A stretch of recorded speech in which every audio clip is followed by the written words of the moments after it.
Hello friends, doctor Mayank here. Welcome to my YouTube channel. आज की video में हम डिस्कस करेंगे पिछले साल के डाइट के physics, chemistry and general knowledge के क्वेश्चन पेपर को, जिससे आपको आइडिया लगेगा कि फिजिक्स के क्वेश्चंस का लेवल क्या है, आपको इसके लिए क्या तकनीक अपनानी है, और इसमें जो भी ट्रिक्स एंड टिप्स हैं वो आपको बताऊंगा मैं। उसी तरह केमिस्ट्री में जो ट्रिक्स एंड टिप्स है वो बताऊंगा। और जनरल नॉलेज के क्वेश्चन का पैटर्न क्या है, मतलब वो इंटरनेशनल लेवल का पूछ रहा है, नेशनल लेवल का पूछ रहा है, या फिर मध्य प्रदेश का पूछ रहा है, और किस एस्पेक्ट में पूछ रहा है, मतलब कौन सी चीज उसमें ज्यादा इंपॉर्टेंस उसने ध्यान दी है। करंट अफेयर है, इतिहास है, भूगोल है, तो वो सारी चीजें आज हम समझने की कोशिश करेंगे।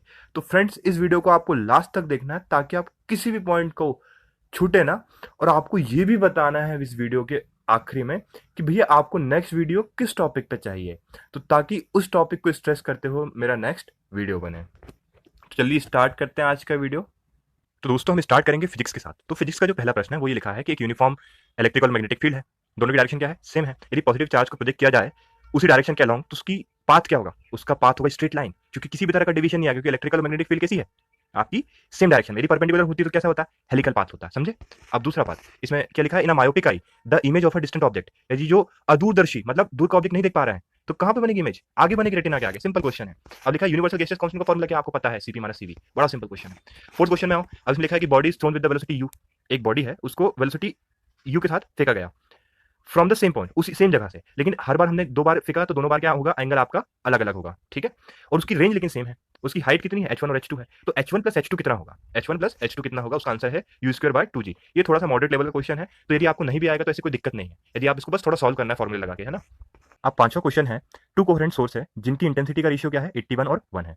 अब आपको बताना है कि मैक्सिमम और मिनिमम इंटेंसिटी का रेशियो क्या होगा इंटरफेरेंस पैटर्न में। तो ये थोड़ा मॉडरेट लेवल क्वेश्चन है, इसका आंसर है 25/16। अब छठा क्वेश्चन देखते हैं। इसमें लिखा है velocity of a particle A क्या है, v है। अब आपको निकालना है, अब आखिर आप आगे कुछ चीज लिखिए, आपको निकालना डायमेंशनल फार्मूला ऑफ ए का डायमेंशनल फार्मूला क्या होगा। जैसे देखो, आपको यही चीज देखना, v is equal to 80, v is equal to 80, v का डायमेंशन क्या होता है, मीटर पर सेकंड। और आपको पता है ए टी में जो टी है, टी का क्या है, सेकंड है, तो हम टी को नीचे शिफ्ट करेंगे तो आपका आंसर क्या जाएगा, मीटर पर सेकंड स्क्वायर। तो मतलब मीटर क्या है, एल, और सेकंड स्क्वायर क्या है, पर सेकंड स्क्वायर क्या है, टी माइनस टू, तो आपका आंसर क्या जाएगा, थर्ड वाला, एल टी माइनस टू। ठीक है? If a 10 metre long wire of a resistance 12 ohm is connected in series with a battery of a EMF 6 volt and resistance of a 3 ohm, then the potential gradient कितना है। आपको potential gradient निकालना है। तो potential gradient निकालने के लिए क्या करेंगे भाई, पहले वहां से आप जो स्टार्टिंग है उसका आप वायर का निकाल लेंगे, वहां से पोटेंशियल कितना है और फिर इसको यहां से कर लेंगे। बड़ा सिंपल क्वेश्चन है, थोड़ा सा आपको फॉर्मूला पता हो जाएगा तो आप कर लेंगे। सातवां क्वेश्चन। ठीक है? फिर आठवां क्वेश्चन क्या है, a magnet can be completely demagnetized by, ये थ्योरी का क्वेश्चन है। देखो, reverse field of a appropriate distance, यदि जिस डायरेक्शन मैग्नेटिक फील्ड है उसके अपोजिट में चला दो तो क्या होगा, डीमैग्नेटाइज हो जाएगा, विचुंबकीकरण हो जाएगा, है ना। अब इसमें लिखा है which of the following statement is not caused due to the atmospheric reflection. देखो, ये वापस थ्योरी का क्वेश्चन आया। देखो, sun become visible 2 minute before the actual sunrise, तो ये क्या है, ये रिफ्लेक्शन के कारण होता है। Twinkling of star at night, sun appear higher than its original position and sun appear red at the onset. देखो, अब ये रेड ऑनसेट पे हो रहा है तो ये रिफ्लेक्शन का इसका कोई रोल नहीं है, तो आप ये आंसर लगा दोगे, आप समझे।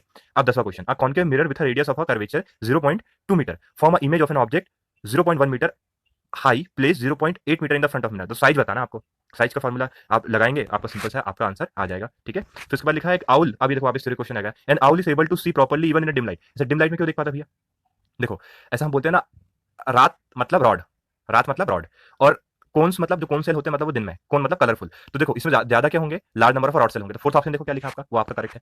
अब लिखा है कि in aeroplane gets its upward lift due to the phenomena describe bye.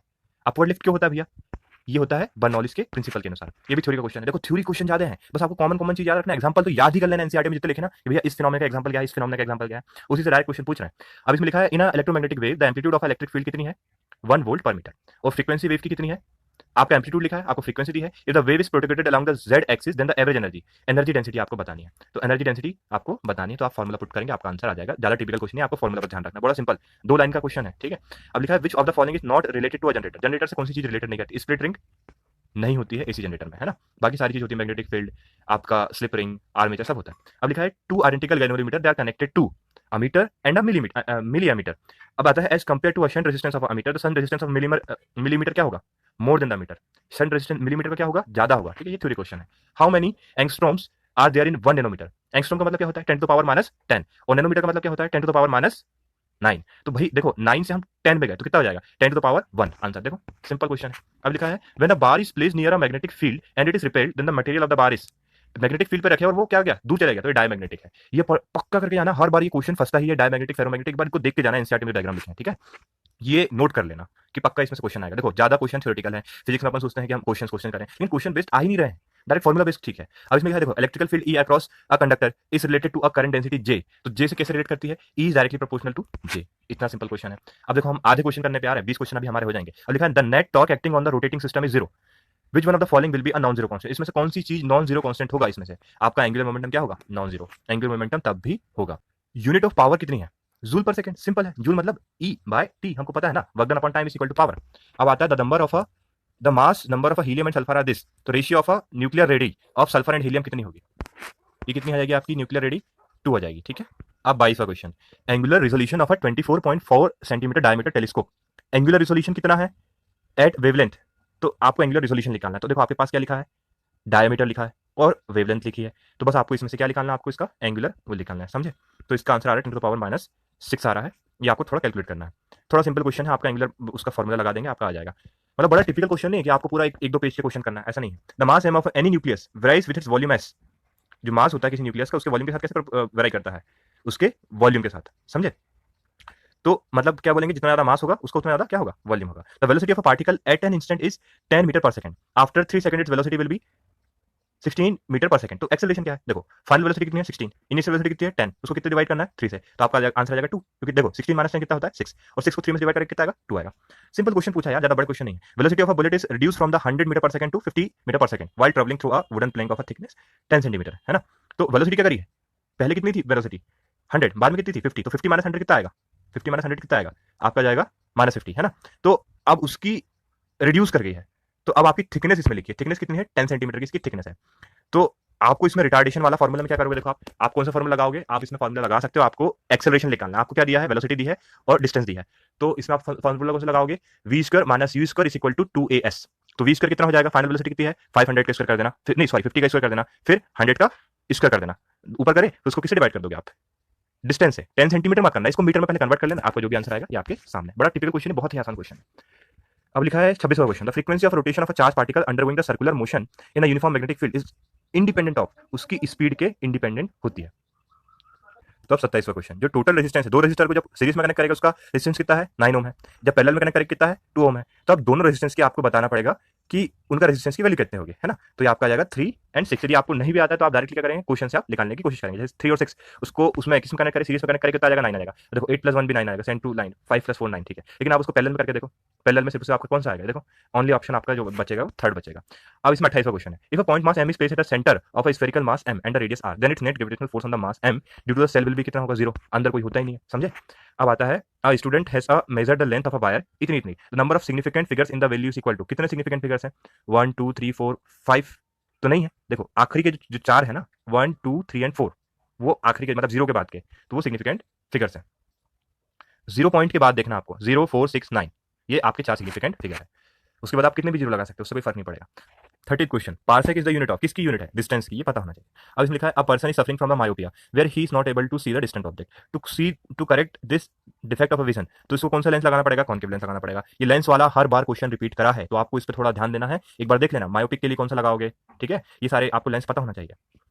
अब लिखा है at the highest point of a projectile its velocity and acceleration are at an angle, highest पे क्या होगा, देखो वेलोसिटी तो कौन सी डायरेक्शन में होगी, सी डायरेक्शन में होगी, और जो एक्सेलरेशन किस डायरेक्शन में होगी, एक्सेलरेशन होगी नीचे वाली डायरेक्शन में, एक्सेलरेशन क्योंकि हमें हमेशा जमीन की रिवर्ट होती है, तो एंगल कितने का बनेगा 90 डिग्री का। सिंपल बना के एक बार ड्रॉ करके देख लो। अब लिखा है कि what happen during the propagation of electromagnetic wave in a medium, क्या होता है जब electric magnetic wave, during this process electric energy density is equal to the magnetic energy density.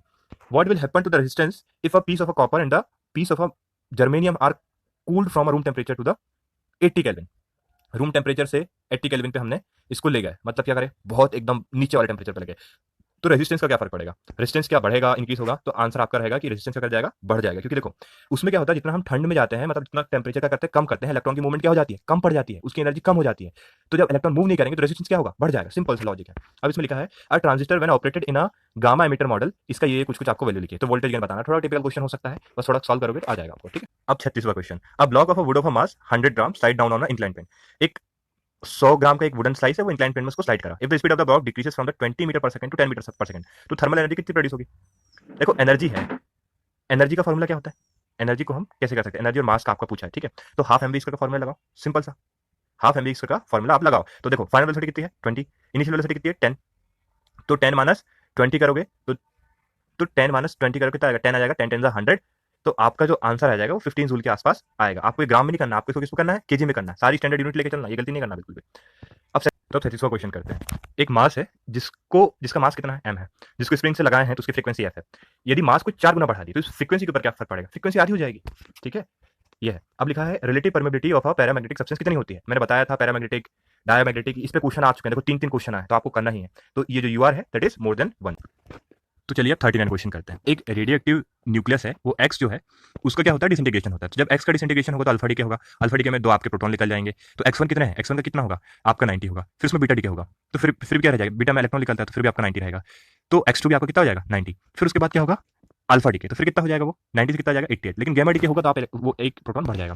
तो आपका आंसर ये आ जाएगा कौन सा, 230 और 89 आपका करेक्ट आंसर है, ठीक है। अब लिखा है तो जो आपका 40 क्वेश्चन है इसमें लिखा है इलेक्ट्रिकल डायपोल है, उसको यूनिफॉर्म इलेक्ट्रिक फील्ड में रखिए। तो यूनिफॉर्म इलेक्ट्रिक फील्ड में रखेंगे उसके ऊपर नेट फोर्स क्या होगा 0, लेकिन टॉर्क होगा उसके ऊपर, टॉर्क 0 नहीं होगा। तो देखो ये आपके फिजिक्स के क्वेश्चन थे डाहेट के। तो इस पैटर्न से आपको क्या समझ में आ रहा है, इसमें यदि आप आसानी से 25 क्वेश्चन डायरेक्ट थ्योरी बेस्ड हैं और आपके से 5-6 क्वेश्चन होंगे जो थोड़े टिपिकल होंगे। यदि आपको नहीं भी आएगा ना तो टेंशन लेने की जरूरत नहीं है, आपको इसमें टॉप नहीं करना, 90 में 90 नहीं लेके आना है, आपको अपना सिलेक्शन करवाना है। और बाकी कुछ क्वेश्चन है वो कैसे है, फॉर्मूला बेस्ड है। तो मैंने आपको जो भी चीज बताई है तो आपको क्या करना है, एनसीईआरटी की आखिरी में जो समरी लिखी होती है उसकी एक एक लाइन को इंपॉर्टेंट करना है, धड़ाधड़ उसको पढ़ना स्टार्ट करिए। उसके बाद आप फॉर्मूला, बेसिक फॉर्मूला सबके याद कर लीजिए फिजिक्स के, एक नोट बना लीजिए, पीडीएफ आपको आराम से मिल जाएगा, मैं आपको प्रोवाइड करवा दूंगा, आप जीमेल कर दीजिएगा।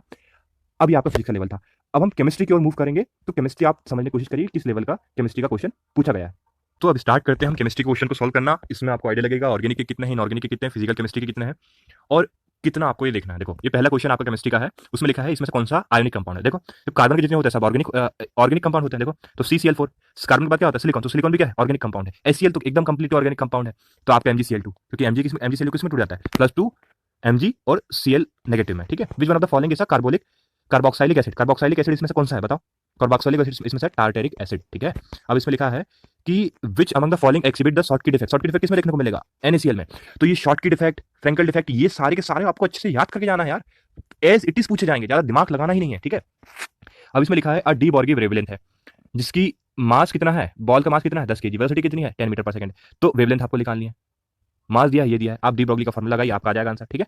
अब इसके बाद लिखा है identify the correct example of for an covalent solid, covalent solid का सबसे करेक्ट एग्जांपल आपको बताना है। कोवेलेंट मतलब कोवेलेंट बॉन्ड किसमें होता है ऑर्गेनिक कंपाउंड में। तो देखो कोवेलेंट बॉन्ड किसमें, कोवेलेंट सॉलिड किसमें होगा आपका SiC, ठीक है, कार्बन और सिलिकॉन, ये सॉलिड स्टेट में। I2 आपका वेपर स्टेट में होता है। सल्फर डाइऑक्साइड भी क्या होती है गैस होती है, जिंक सल्फाइड भी गैस है, ठीक है। अब लिखा है कि number of spectral lines obtained when the excited electron of a hydrogen atom in 9 is equal to 5 drops to the ground state. तो 5 से कहां पे आ गया, एकदम 1 स्टेट पे आ जाए तो कितनी स्पेक्ट्रल लाइंस देखने को मिलेगी, आपका आ जाएगा 10 स्पेक्ट्रल लाइंस आपको देखने को मिलेगी। आपको ये निकालना भी है, ये एक बार आपको देख के जाना है स्पेक्ट्रल लाइंस वाला, ठीक है।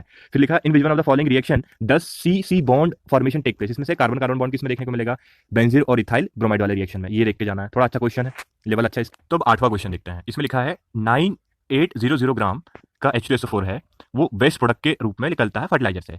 तो how many gram of a slag line would be required to neutralise the waste, तो इसको न्यूट्रलाइज करने के लिए कितना वेस्ट लगेगा। तो आपको ये सारे मासेस दिए हैं, तो आपको एटॉमिक मास दिया है, तो आपके पास आ जाएगा कितने नंबर ऑफ एटम या मॉलिक्यूल आपका लिख लेगा। अब उसमें से मतलब कितना मोल आपका वो समझ में आएगा सब्सटेंस, तो आप उतने मोल H2SO4 का वजन निकाल लीजिएगा। बड़ा सिंपल क्वेश्चन है, थोड़ा सा टिपिकल है, आपको ऐसा टिपिकल लग रहा है लेकिन टिपिकल है नहीं, बहुत ही आसान क्वेश्चन है, समझे। अब आता है arrange the given element in the increasing order of their ionic radius. तो सबसे बड़ी आयोनिक रेडियस किसकी होगी बताओ, ये PR SM TB और YB3। तो आपको इसको देख के जाना है, ठीक है। ये ऑर्डर वाला रिएक्शन है तो सिंपल है, ऐसे क्वेश्चन पूछते नहीं है लेकिन ठीक है यहाँ पे पूछ लिया। अब इसमें लिखा है a metal A when treated with the ZnSO4 solution turn the solution green due to the formation of a soluble salt. तो मेटल A है क्या, मेटल A क्या है Fe है। तो देखो ये आपका इनऑर्गेनिक का एक क्वेश्चन पूछा है, अच्छा क्वेश्चन है, कलर बेस्ड। तो कलर बेस्ड रिएक्शन आप एक बार देख के चल जाइएगा। अब आता है if calcium formate is distilled with the calcium benzoate then the aldehyde formation is. तो कौन सा एल्डिहाइड बनेगा, बेंजल्डिहाइड बनेगा। कौन सा एल्डिहाइड बनेगा, बेंजल्डिहाइड बनेगा, क्योंकि जो फॉर्मेट है फॉर्मिक एसिड है। तो क्या बनेगा भैया, आपके पास बेंजल्डिहाइड के अलावा कोई दूसरा ऑप्शन हो भी नहीं सकता। Which pair of atomic number represent the S block, तो इसमें से कौन सा एटॉमिक नंबर आपको S ब्लॉक को रिप्रेजेंट करता है। आपका जाएगा 12 और 20, क्योंकि 12 के बाद आपको क्या ऐड करना है, 8 ऐड करना है, तो आप वापस 20 पे आ जाएंगे, ठीक है। अब उसके बाद लिखा है कि आपका the number of nodal planes in the 3D orbit, 3D orbit में कितने नोडल प्लेन होते हैं 2, ये याद करके जाना है। 3D में कितने होते हैं, ठीक है, 2s में कितना होता है, ये सारी चीज आपको एक बार देख के जाना है यार। ये सिंपल थ्योरी बेस्ड क्वेश्चन है, ये तो क्वेश्चन आपको पक्के अटेम्प्ट करना छोड़ना नहीं है। अब देखो, line spectrum of hydrogen atom will resemble to that of the He+ ion के रिसेंबल करेगा। क्यों? क्योंकि देखो भाई, उसमें से He में से अपन क्या निकाल लिया, उसका इलेक्ट्रॉन निकाल लिया ना, तो उसके पास इलेक्ट्रॉन कितना बचा, एक ही इलेक्ट्रॉन बचा, हाइड्रोजन जितना लिखना, तो ये किसके जैसा रिसेंबल करेगा, He के जैसा। अब लिखा है, when the surface of iron is coated with zinc, the galvanised iron act as a electrochemical cell and the respective anode and cathode of the cells are, कौन कौन से होंगे, Ze, Zn और Fe। ठीक है, अब इसमें लिखा है which one of the following option, out of the following option which statement is incorrect, इसमें से कौन सा ऑप्शन इनकरेक्ट है। तो purple colour of the KMnO4 is to DD electronic transition in the MnO4 negative. यदि आपने ये पढ़ी है, ट्रांजिशन वाला डी एलिमेंट कर रहा है, तो उसके फैक्ट बस आपको याद रखना, क्या करना है, देखो SPD से यदि कुछ क्वेश्चन पूछे जाए तो आपको फैक्ट याद रखना है। पैरामैग्नेटिक डायमैग्नेटिक के क्वेश्चन करने ही करने हैं। अब इसमें ये रेडियो आइसोटोप वाले जैसे जो थ्योरी बेस्ड है ना, वो ज्यादा क्वेश्चन पूछ रहे हैं, तो आपको स्ट्रेस नहीं करना कि भैया क्वेश्चन सॉल्व कर रहे हैं केमिस्ट्री में, सब मूर्खता ही है। ठीक है, एक क्वेश्चन सॉल्व करने के चक्कर में आप क्या 10 थ्योरी के क्वेश्चन छोड़ जाओगे। Which radioactive isotope is produced by NP reaction using this, तो इसमें से कौन सा आइसोटोप आपको देखने को मिलेगा, कोबाल्ट देखने को मिल जाएगा। ठीक है, कोबाल्ट आपको देखने को मिल जाएगा, थ्योरी बेस्ड क्वेश्चन है। अब इसमें लिखा है which one of the following ore is nicknamed as a fool's gold, किसको बोलते हैं, आयरन पायराइट को। ये नाम याद रख के जाना कि इस चीज को क्या बोलते हैं, इस चीज को क्या बोलते हैं, समझे, ये पक्का क्वेश्चन आपके पूछा जाने वाला है। अब इसमें लिखा है which one of the following molecular formula does not represent a member of the same homologous series of a compound, same homologous series को रिप्रेजेंट नहीं करता है, तो C5H10 रिप्रेजेंट नहीं करता है होमोलोगस सीरीज को। ठीक है, अब लिखा है which one of the following is not the characteristic feature of thermosetting polymer, thermosetting polymer का कौन सा कैरेक्टरिस्टिक नहीं है, undergo no change in property on heating and cooling, ये तो है। Absence of a cross linking हो सकता है, एब्सेंस ऑफ क्रॉस लिंकिंग ये चीज भी है। ये जो intermolecular forces of much stronger than those of the, ये गलत है। ठीक है, ये आपको पता होना चाहिए। पॉलीमर्स का एक बार देख के जाना, कुछ कुछ टॉपिक्स है, कुछ कुछ पॉइंट्स हैं। विच among the following have a minimum atomic radius, अब सबसे कम एटॉमिक रेडियस किसकी है, देखो अब यहाँ पे जितने ये जो दिखे है ना ZAX, तो इसमें प्रोटॉन सब में कैसे हैं, एक जैसे हैं। इलेक्ट्रॉन किस में है, इलेक्ट्रॉन कम किस में है, देखो 10 वाले में, तो जिसमें इलेक्ट्रॉन कम है तो उसकी रेडियस क्या होगी, कम होगी ना। तो सिंपल क्वेश्चन है, आपका ये ऑप्शन आ जाएगा। यदि आपको नहीं भी पढ़ा तो आप तो अपने थोड़ा दिमाग का लॉजिक लगाओ यार, तब भी बन जाएगा आपको। अब 22वां क्वेश्चन देखो, हमारे 20 के ऊपर क्वेश्चन हो गए केमिस्ट्री के, आपको एक लेवल समझ में आ रहा होगा कि किस लेवल का क्वेश्चन बन रहा है, तो आप 10 क्वेश्चन तो ऐसे ही लगाते जाओगे यार। यदि आपने नहीं भी पढ़ी होगी तो आप थोड़ा लॉजिक लगाओगे, आपको बन जाएगा। 22वां question, which one of the following statement is not a demerit of a Mendel's periodic table, position of the element H, ये है भाई, ये इसके में नहीं था। Position of lanthanide and actinides, वो नहीं है। तो he vacated the place in the periodic table, तो ये आपका जो आ जाएगा, ये क्या जाएगा, ये डिमेरिट नहीं है। ठीक है, तो अच्छी बात है ना, उसने वैकेट करके रखा। क्यों वैकेट करके रखा, उसको पता है कि इस नंबर का एटॉमिक नंबर वाले एलिमेंट डिस्कवर ही नहीं हुआ, ये भविष्य में डिस्कवर किया जाएगा, उसको पहले से पता था, तो उसने प्लेस छोड़ के रखा, तो ये डिमेरिट नहीं है, ये अच्छी चीज है उसके टेबल की। अब लिखा है 23rd, which one of the following does not contain the water of crystallisation, इसमें से किसमें वाटर क्रिस्टलाइजेशन नहीं होता है, बेकिंग सोडा में। आपको सिंपल पता होना चाहिए, बेकिंग सोडा का फॉर्मूला क्या होता है, NaCO3, उसमें कोई वाटर ऑफ क्रिस्टलाइजेशन नहीं होता है। अब लिखा है कि which of the following organic compound with the molecular formula this can be distinguished by the neutral FeCl3, तो हाँ ये अच्छा क्वेश्चन है, यदि आपने पढ़ा है तो आपको बनेगा, नहीं तो नहीं बनेगा। तो पैरा क्लोरो ओ क्रिसॉल और पी क्लोरो बेंजाइल अल्कोहल, मैंने बोला इसमें पढ़ा है तो बनेगा, नहीं तो नहीं बनेगा। थोड़ा टिपिकल क्वेश्चन है, नहीं बनेगा कोई टेंशन नहीं है, आपको टॉप नहीं करना इसमें से। ठीक है, which of the following is present in the dilute aqueous solution of HCl, aqueous solution में इसमें क्या चीज प्रेजेंट रहेगा, देखो अब पानी के साथ जाएगा तो H जो है वो टूटेगा उसके साथ, Cl के साथ, तो क्या बनेगा, पानी के साथ मिलेगा क्या बनेगा आपका H3O पॉजिटिव और Cl नेगेटिव। ठीक है, ये आपका बन जाएगा। अब इसमें लिखा है कि which of the following is not a characteristic feature of a DDT when used as an insecticide, देखो DDT के फीचर क्या क्या, देखो इसकी फेट सॉल्युबिलिटी हाई होती है, क्या होती है, नॉन बायोडिग्रेडेबल है, जी हाँ ये नॉन बायोडिग्रेडेबल है। It is highly water soluble, fat soluble, तो ये हाईली वाटर सॉल्युबल नहीं होता है, इसलिए तो प्लांट के अंदर घुस जाता है। 27वां question, which of the following gases is produced when the sodium acetate is decarboxylated using the soda lime, तो आपके पास क्या चीज बनेगा, CH4 बनेगा। ये आपको पता होना चाहिए, रिएक्शन एक बार बना लो, लिख लो, आराम से आ जाएगा। विच of the following is the correct decreasing order of the acid strength of the given compound, तो ये आपका ऑर्डर बताना है। तो देखो सबसे अच्छा एसिड कौन सा होगा, सबसे अच्छा एसिड बताओ इसमें से कौन सा होगा, सबसे अच्छा एसिड इसमें से आ जाएगा भाई आपका, देखो जिसके पास वो है क्या है, क्लोरीन है, तो सबसे अच्छा है। तो जिसके पास OH है, थोड़ा हल्का फ्री रेडिकल है, तो फिर वो आ जाएगा PQ। फिर उसके बाद क्या जाएगा, CH3 C double bond OH, और सबसे आखिरी में आता है जो बेंजीन वाले होते हैं, सबसे आखिरी में आता है which of the following element show some chemical property ऐसे स्ट्रोंशियम, स्ट्रोंशियम किस में आता है, मैग्नीशियम वाली सीरीज में आता है। ठीक है, तो ये टिपिकल क्वेश्चन नहीं भी बनेगा तो चल जाएगा, क्योंकि कुछ क्वेश्चन एक्सेप्शनल होते हैं, उसमें ज्यादा दिमाग नहीं लगाना है। ठीक है, lime water turn milky carbon dioxide is present throughout it on passing excess of CO2 milk precipitate dissolving which one of the following formation, इसमें क्या डिसॉल्व कर देगा, CaSO3 का स्क्वायर। अब 31 क्वेश्चन देखो, अब इस लिखा है identify the repeating unit present in the polymer obtained by heating the caprolactam, caprolactam को हीट करने पे कौन सा आपको पॉलीमर देखने को मिलेगा, ये वाला पॉलीमर देखने को मिल जाएगा। पॉलीमर का क्वेश्चन करना ही, अभी देखो आपने 2 से 3 क्वेश्चन आ गए, थ्योरी बेस्ड पेपर है आपका। Identify the organic compound which has a pleasant smell and is used in making the perfume, perfume को बनाने में कौन सा उपयोग करते हैं, ये आपका CH3 CH2 CO CH3। देखो परफ्यूम के लिए आप ये थर्ड वाला तो उपयोग नहीं कर सकते, ना फोर्थ वाला कर सकते क्योंकि सल्फर वाला गंदा रहता है, ना फर्स्ट वाला कर सकते। तो आपके पास सिंपल आंसर जो है, जो आपके पास क्या बोलते हैं, जो ईस्टर होता है ना, ईस्टर कितना खुशबूदार महकता है, तो ईस्टर का फॉर्मूला क्या है, ये ईस्टर का फॉर्मूला है सेकंड वाला। तो इसको यदि आपको क्वेश्चन नहीं भी पता है, आप थोड़ा लॉजिक लगाओगे तब भी आप कर पाओगे, और नहीं भी आता ना आपको ऑप्शन लगाने की नेगेटिव मार्किंग नहीं है जो आपको सबसे अप्रोप्रिएट लगता है। तो आपको क्या करना है, एलिमिनेशन मेथड ट्राई करना है, कोशिश करनी है कि तीन जो गलत आंसर है उनको निकालने की कोशिश करो, तीन नहीं तो दो कर लो, तो दो करोगे तब भी आपके 50% चांसेस हो जाएंगे करेक्ट होने के, क्योंकि दो में कंफ्यूज हो ना। अब लिखा है silver is found in the nature in the combined state as there, silver अपने नेचुरल स्टेट में सल्फाइड के फॉर्म में एग्जिस्ट करती है, ठीक है। Out of the following option which is incorrect, इसमें से सारे ऑप्शन में से कौन सा इनकरेक्ट है। देखो formaldehyde is the least active of all the aldehyde and ketone. तो टिपिकल क्वेश्चन यदि आपको आता है तो ठीक है, नहीं तो आपको लगाना है, कोई नेगेटिव मार्किंग नहीं है, मतलब कम से कम ऐसा करना है। यदि आपने तीन एलिमिनेट कर दिया तो आपका जो आंसर बचा वो तो 100% श्योर आपका करेक्ट है, दो में से दो मतलब दो में कंफ्यूजन है तो आपके 50% चांसेस हो जाएंगे, ठीक है। तो आपको ऐसा इसको एलिमिनेट करना ही है। अब लिखा है phthalimide synthesis is use for the preparation of, किसके लिए यूज करते हैं, प्राइमरी अमाइंस के लिए। ये मैं बताया हूं एनसीईआरटी के, थ्योरी थ्योरी फटाफट देखते जाना, हाइलाइट्स को देखते ही जाना। अब देखो चार क्वेश्चन बस बचा आपके केमिस्ट्री के।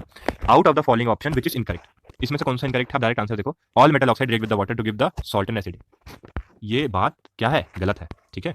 अब इसमें लिखा है a basic organic compound with the molecular formula, ये है, ये रिएक्ट कर रहा है benzene sulphonyl chloride to form a solid, और ये चीज है, तो भाई आपका ये कंपाउंड है क्या, तो ये आ जाएगा 2 हेक्स एमाइन है, ठीक है। मैं आपको यहाँ पे सॉल्व इसलिए नहीं करा रहा हूँ, बस आपको एक बार लेवल बता रहा हूँ कि भैया पेपर का लेवल है क्या, क्योंकि देखो इतना कोर्स इतना है कि आप कवर कर ही नहीं पाओगे, तो मैं आपको बता रहा हूँ कि आपको किस पॉइंट पे स्ट्रेस करना है और कहाँ से कितनी चीज करनी है। तो यदि ऐसा क्वेश्चन आ भी गया तो ज्यादा टेंशन लेने वाली जरूरत नहीं है, आपके आराम से 80 नंबर के ऊपर आ जाएंगे, सिलेक्शन हो जाएगा। Sodium carbonate is a basic salt because it is a salt of, sodium carbonate basic salt है, क्यों, क्योंकि इसका ये किसका सॉल्ट है, क्योंकि ये वीक एसिड और स्ट्रॉन्ग बेस का सॉल्ट है। अब इसमें लिखा, अब 39 क्वेश्चन है, sodium metal crystallises in a central CCB with the edge length इसकी कितनी लिखी है, तो respective length of the body diagonal और रेडियस। तो आप फॉर्मूला लगाओगे, आप केमिस्ट्री का जो है ना आपका सॉलिड वाला चैप्टर क्रिस्टल्स वाला, तो उसके बस आपको करना है फॉर्मूला लगाने हैं, आपको आसानी से क्वेश्चन भी बन जाएगा। तो 40 क्वेश्चन क्या बोलता है, given value are the value of Henry law constant, चार गैसेस की बताई है। अब इसमें से सबसे सॉल्युबल गैसेस कौन सी बताओ, देखो अब ये हेनरी लॉ कांस्टेंट आपने देखी है, तो इस हिसाब से आपको सबसे सॉल्युबल गैस कौन सी लग रही है जिसकी वैल्यू सबसे कम है, देखो O2, तो आपका आंसर क्या जाएगा O2।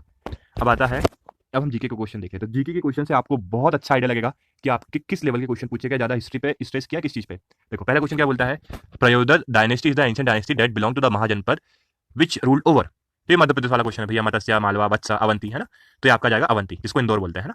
अब आता है the department of the sports and the youth welfare Madhya Pradesh started Mukhyamantri cup with the focus on the traditional sport in which of the following year.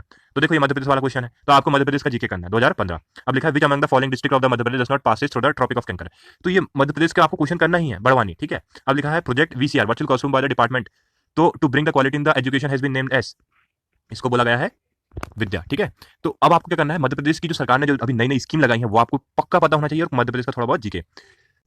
पांचवा question, fresh milk is boiled before consumption, क्यों भाई, क्योंकि आपका क्या होता है, milk को boil करने से क्यों, उसको बॉईल क्यों करते हैं मिल्क को, क्या कि उसके अंदर जो बैक्टीरिया वो मर जाए। तो देखो ये लिखा है boiling milk kill the bacteria, simple question है। देखो ध्रुवा मुद्रिस of the Indore was awarded, अब देखो ये जीके का क्वेश्चन था 2018 वाला एकलव्य, तो सॉफ्टबॉल के लिए मिला है। अब लिखा department of the sports and the youth welfare Madhya Pradesh, तो all India service kabaddi tournament कहाँ पे, भोपाल पे। तो ये आपके बेसिक क्वेश्चन है जो मध्य प्रदेश के ही क्वेश्चन पूछे जा रहे हैं। Which of the following river of Madhya Pradesh is considered as the least polluted river, Chambal, Chambal में क्योंकि भाई कोई वहाँ फैक्ट्री है ना, कुछ प्रदूषण है। नर्मदे में आपको कितने फैक्ट्री लगी हैं, ठीक है। शिप्रा के आसपास, उज्जैन के आसपास कितनी फैक्ट्रियाँ लगी हैं। विच among the following is not a tributary of a Narmada, तो ये नर्मदा की ट्रिब्यूटरी, देखो ये आपको मध्य प्रदेश का जीके अच्छा है तो आप 20 क्वेश्चन ले जाओगे खींच के।